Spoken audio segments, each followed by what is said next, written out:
கொங்கு நாடு கிராமத்து முறையில ரொம்ப ரொம்ப ஆரோக்கியமான ராகி உதிரி புட்டு எப்படி பண்ணுறதுன்னு பார்க்கலாம். இதில் இரும்பு, கால்சியம் சத்து அதிகமாக இருக்குது. குழந்தைகளுக்கு ஈவினிங் ஸ்நாக்ஸாக கொடுக்கலாம். இதுக்கு 1 கப் ராகி மாவு, கொஞ்சமாக உப்பு, நெய் போட்டுட்டு நல்லா மிக்ஸ் பண்ணிக்கலாம்.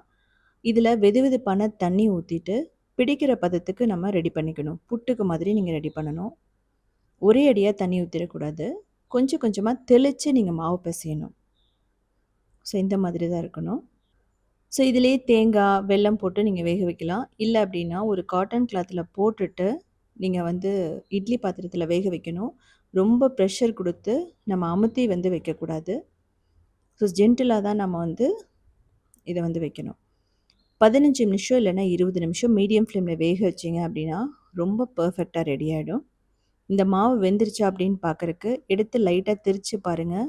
இது ஒரு மாதிரி உருண்டை மாதிரி திரிக்க வரும். இல்லை வேகலைன்னா எக்ஸ்ட்ரா 10 நிமிஷம் கூட நீங்கள் வேக வைக்கலாம் மீடியம் ஃப்ளேமில், ஒன்றும் பிரச்சனையே இல்லை. நல்லா உதிரி உதிரியாக வந்துடும். அப்படி இல்லைன்னா கூட நீங்கள் அந்த சலிக்கிற தட்டில் வச்சு நீங்கள் இதை தேய்ச்சிங்க அப்படின்னா உதிரியாக வந்துடும். நல்லா சூடாக இருக்கும்போதே தேங்காயும் நாட்டு சர்க்கரையும் போட்டுக்கலாம். ஃப்ளேவருக்காக ஏலக்காய், நெய் ஒரு 2 டேபிள் ஸ்பூன் போட்டுட்டு நல்லா மிக்ஸ் பண்ணிக்கலாம். ஸோ மிக்ஸ் பண்ணிவிட்டு குழந்தைகளுக்கு அப்படியே கொடுக்கலாம். ரொம்ப ரொம்ப பிடிக்கும் அவங்களுக்கு. அதே சமயம் ராகி சாப்பிடாத குழந்தைகளுக்கு இப்படி செஞ்சு கொடுத்தீங்க அப்படின்னா சாக்லேட்டே சாப்பிட மாட்டாங்க. வெயில் காலம், குளிர்காலம் எந்த டைமில் வேணாலும் நீங்கள் கொடுக்கலாம். எக்ஸ்ட்ரா தேங்காய் கூட போட்டுக்கலாம்.